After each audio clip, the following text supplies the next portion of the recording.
জীবনের প্রথম কাপড়টা অন্যের হাতে পরতে হয়, শেষ কাপড়টা অন্যের হাতে পরতে হয়, তাহলে মানুষ কিসের এত অহংকার করে? আসসালামু আলাইকুম everyone, welcome back to my another blog from simple lifestyle. আমি গতকাল মর্নিং থেকে ব্লগটা শুরু করছি। যেগুলো আমার পেন্ডিং ভিডিও ছিল সেগুলো আমি সব কিছু আপলোড দিয়ে দিয়েছি। ভিউ যদিও একটুখানি কম এসেছে, একদিনে এত ভিডিও আপলোড দিলে ভিউ আসে না, তারপরেও আমি গতকালকে আপলোড দিয়ে দিয়েছিলাম। ঝামেলা ভালো লাগতেছিল না আর কি, তাই এখন থেকে আবার রেগুলার যেদিনের ভিডিও তার পরের দিন আপলোড দিব। রেগুলার ভিডিওটা আপলোড দিয়ে আসলে আমার পক্ষে পসিবল না। সকালে ফার্স্টে এখানে আমার বাবাকে, যেহেতু স্কুল অফ ছিল, প্রাইভেটে যাবে, এর জন্য আমি ওকে একটা শরবত বানিয়ে দিয়েছিলাম। যাওয়ার সময় বলে গিয়েছিল খিচুড়ি রান্না করতে। এখন আমার বাবার জন্য এখানে আমি খিচুড়ি রান্না করব, তবে এটা পাতলা খিচুড়ি, এর জন্য আমি হাতে মেখে বসিয়ে দিলাম। এর জন্য এটাকে আমি আর ভুনা করতে যাইনি, হাতে মেখে এভাবে বসিয়ে দিলাম।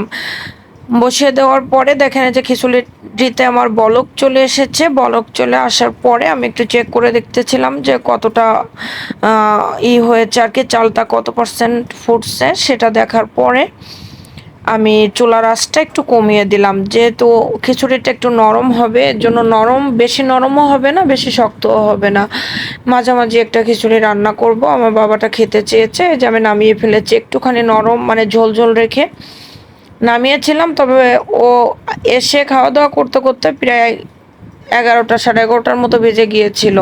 10:30টার পরে ক্লাস ছুটি হয়েছে, তারপরে নাকি মাঠে ফুটবল খেলা হচ্ছিল, সেটা দেখার জন্য একটু লেট হয়েছিল। যাই হোক, একটু লেট করে সকালে নাস্তা হয়েছিল, ভাবলাম খিচুড়ির সঙ্গে তাহলে কিছুটা আলু ভর্তা করে নিই। এখানে আলু ভর্তার জন্য পেঁয়াজ, শুকনো মরিচ টেলে নিয়েছি।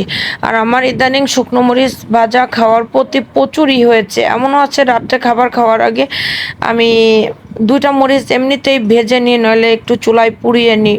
মানে খুব বেশি শুকনো মরিচ ছাড়া আমি খেতেই পারছি না, কি একটা সমস্যা হয়েছে আমার, বুঝতে পারছি না। দেন এরপর আমি আমার বাবার জন্য এখানে ডিম ভাজি করে নিব। ঝাল পেঁয়াজ দিয়ে ডিম ভাজিটা করেছিলাম। খিচুড়ির সঙ্গে সাধারণত ঝাল পেঁয়াজ দিয়ে ডিম ভাজিটা আরও বেশি ভালো লাগে, তবে এত গরমে আসলে খিচুড়িটা খাওয়া ঠিক হয়নি। তারপরেও যেহেতু আমার বাবাটা খেতে চেয়েছে, আর সপ্তাহে একদিন তো একটু খিচুড়ি করার চেষ্টা করি। প্রতিদিনই তো রুটি, পরোটা নইলে অন্য কোনো ধরনের নাস্তা তৈরি করা হয়। দেখেন আলুটা কত ঝাল ঝাল লাল লাল হয়েছিল। আমি এখন যখন ভয়েস ওভার করছি তখনও আমার মানে কেমন লাগতেছে দেখে আর কি।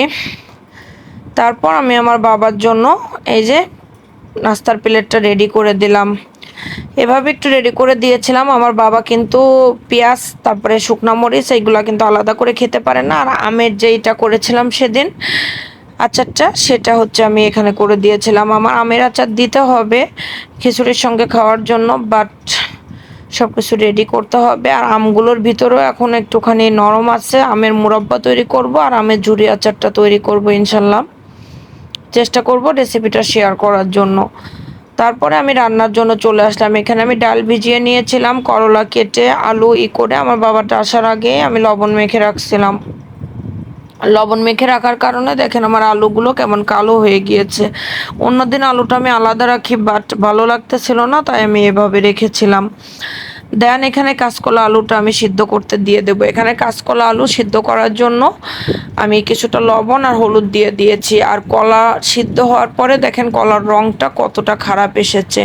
গতকালকে সব ক্লিপ আসলে নেওয়া সম্ভব হয়নি। আমার বাবাটা যেহেতু গতকালকে বাসায় ছিল, ও আসার পরেই তো আমি রান্নাবান্নাটা করতেছিলাম, তার ভিতরে কিছু ভিডিও আপলোড দিয়ে নিয়েছিলাম। এর জন্য আর কি ওকেও একটু মোবাইলটা দিতে হচ্ছিল, ও একটু দেখতেছিল, এই কারণে সব কিছু মিলায়ে সারাদিন তো আসলে বাসার বাইরেই থাকে। স্কুল দিনগুলোতে যখন একটু বাসায় থাকে তখন তো ওকে একটু সুযোগ দিতে হয়, এই কারণে আর কি আমি ফাঁকে ফাঁকে ক্লিপগুলো নিচ্ছিলাম, আমার বাবাটা দেখতেছিল। এই যে দেখেন এখানে আমি রান্নার জন্য সব প্রস্তুতি নিয়ে নিয়েছি। ডালটা ব্লেন্ড করে নিয়েছি, পেঁয়াজ কাঁচামরিচ নিয়েছি, সব কিছু গুঁড়া মশলা নিয়েছি। কী কী নিয়েছি দেখেছেন, আলু আর কাঁচকলা। অন্যদিন তো আমি ভুল করে সিদ্ধ আলুটা এই কোপ্তাকারির এই এটার সঙ্গে আর কি আমি মেখে ফেলি কাঁচকলার সঙ্গে, বাট আজকে কিন্তু আমার খেয়াল ছিল আমি মাখি নাই। আজকে যে কোপ্তাকারিটা তৈরি করছি এটাই হচ্ছে মেইন কোপ্তাকারি। আসলে 2-3টা বড় তরকারি রান্না করলে তো ওইভাবে খাওয়া হয় না, এর জন্য আজকে করলা ভাজিটা রাতে খাওয়া দাওয়া শেষের পরে যেটা ছিল ফ্রিজে রেখেছিলাম, করলা ভাজিটা বের করেছিলাম, আর আজকে একটা তরকারি রান্না করেছি। আর হচ্ছে কাঁচকলার কোপ্তা কারি এখনও রয়েছে, অন্য একদিন যেদিন হয়তো রান্না করতে ভালো লাগবে না, কি তাড়াহুড়া করব কিংবা একটা তরকারি রান্না করব, সেদিন আমি ফ্রিজ থেকে বের করে নিতে পারবো। তবে এর আগে যেদিন এই রেসিপিটা করেছিলাম সেদিন আমি ফ্রিজ থেকে বের করে যেদিন জাল করেছিলাম, ওই দিনটা কিন্তু সবচেয়ে বেশি ভালো লেগেছিল। এই কারণে আমি আজকে কিন্তু একটু ঝোল ঝোল রাখবো। আর এটার মেইনই হচ্ছে এটার ঝোলটা কিন্তু সবচেয়ে বেশি ভালো লাগে খেতে এর সঙ্গে আর কি। যাই হোক, এই যে এখন আমি এপিট ওপিট করে সুন্দরভাবে এটাকে ভেজে নেব। এটার ভাজিটা কিন্তু অনেক সুন্দর হতে হবে। আমার বাবা তো রান্না করার আগেই 4-5টা খেয়ে ফেললো এমনিতেই, বলে যে মা অনেক বেশি মজা লাগতেছে। আর আজকেরটা নাকি ওর কাছে অনেক বেশি মজা লেগেছে। এই ফ্রাই প্যানটা তো আমার অনেক শখের। দেখেন রান্না করতে করতে পুড়ে পুড়ে যেন আরও কালি হয়ে যাইতেছে। আর এই ধরনের ফ্রাই প্যানে কিন্তু তেলের পরিমাণটা কম লাগে। দেখেন আমি কতগুলো ভাজি করতেছি, আমার ভাজিটাও মচমচা হয়েছে, আবার তেলের পরিমাণটাও কম লেগেছে। আর কড়াইয়ে দিতে গেলে তো অনেক পরিমাণে তেল দেওয়া লাগে, এগুলো ভাজি করতে প্রায় এর ডাবল তেল প্রয়োজন হতো। এটাকে ভাজি করে তুলে আমার বাবার সামনে এনে দেওয়ার পরে আমি তো গ্যাসে রান্নাটা করতেছিলাম, দেওয়ার পরে আমার বাবা 4-5টা এমনিতেই খেয়ে ফেললো বসে, বলে মা অনেক বেশি মজা হয়েছে। যাই হোক, তারপরে এখানে পেঁয়াজ, গোটা মরিচগুলো আর কি, গোটা লঙ্কা যেগুলো দিয়েছিলাম, গরম মশলা সব কিছু এখানে দিয়ে আমি তেলে ভেজে আদা রসুন পেস্ট আর যে মশলাগুলো রেডি করে রাখছিলাম পিরিচে, আপনারা তো দেখছিলেন, সব মশলাটা দিয়ে আমি সামান্য পরিমাণ পানি দিয়ে দেব। ও আরেকটা কথা বলে রাখি, এখানে আপনারা দেখতে পাচ্ছেন কিছু পেঁয়াজ পোড়া পোড়া হয়ে আছে কিংবা আসলে এখানে আগের দিন আমি যে ডাল পুরিটা ভেজেছিলাম সেই পুরির কিছুটা তেল ছিল, ওই তেলটা আমার খেয়াল ছিল না যে আমি খিচুড়ির ভিতরে দিয়ে দিলে ভালো হইতো। পরবর্তীতে তেলটা তো আর নষ্ট করা যাবে না, এর জন্য আমি এটাতে দিয়েছি। বাট পরে মনে পড়লো আমি করলা ভাজিতে দিলে ভাজির তেলটা আরো বেশি ভালো লাগতো। যেহেতু মনে নাই, এখানে দিয়ে দেওয়ার কারণে আমার কালারটা এরকম এসেছিল। আমি গ্যাসে তরকারিটা বসিয়ে এসে এখন ইন্ডাকশনে আমি এখানে করলা ভাজি করে নেব। আজকে করলা ভাজিটা আমি কড়াইয়ে করব, যেহেতু কোপ্তাকারির তরকারিটা হচ্ছে একটু খোলামেলা পাত্রে হলে ভালো হয় নাড়াচাড়া করতে, কিংবা ফ্রাই প্যানের হ্যান্ডেলটা ধরে নাড়াচাড়া করা যায়, এর জন্য আমি আজকে এখানে করব। বাট লাগে নাই, কড়াইটা যেহেতু অনেকদিন রান্না করা হয়েছে, প্রায় 1 বছর, আমি গত বছর কোরবানিতে কিনেছিলাম।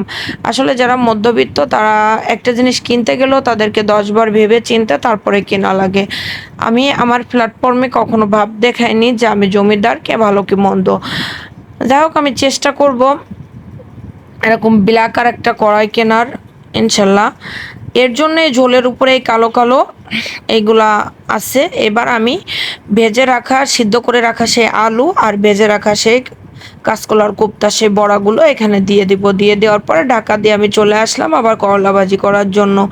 আসলে রান্নার টাইমটা যে একটা মানুষের কত বেশি কষ্ট হয় তা বোঝানো অনেক এখানে আপনার যতই শরীর খারাপ থাকুক না কেন, যত যাই থাকুক না কেন, মেয়ে মানুষের কাজের কোনো ছুটি নাই, শুক্র শনিবার নাই, কোনো ডে অফ অন নাই।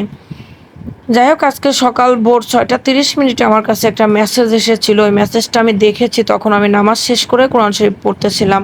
শুক্রবার মনে করি যে একেবারে অনেক সুন্দর একটা ঘুম দিব, বাট ওই যে অভ্যাস হয়ে গিয়েছে ভোরবেলা ঘুম থেকে উঠতে উঠতে, এই অভ্যাসটা আসলে হয় না।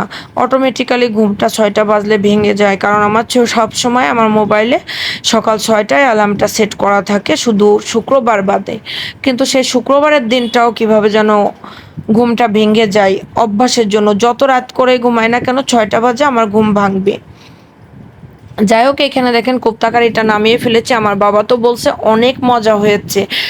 আর এরকম একটা নিরামিষ কাঁচকলার কোপ্তা কারি কিংবা এরকম ধরনের একটা আইটেম থাকলে বিশ্বাস করেন ভাত খেতে মাছ মাংস আপনার কিছুই লাগবে না, অনেক বেশি মজা হয়েছিল। এদিকে আমার করলা ভাজিটাও কমপ্লিট হয়ে গিয়েছে। আজকে আমি করলা ভাজিটা একটুখানি আর কি কাঁচা কাঁচা টাইপের রাখবো। কেন রাখবো?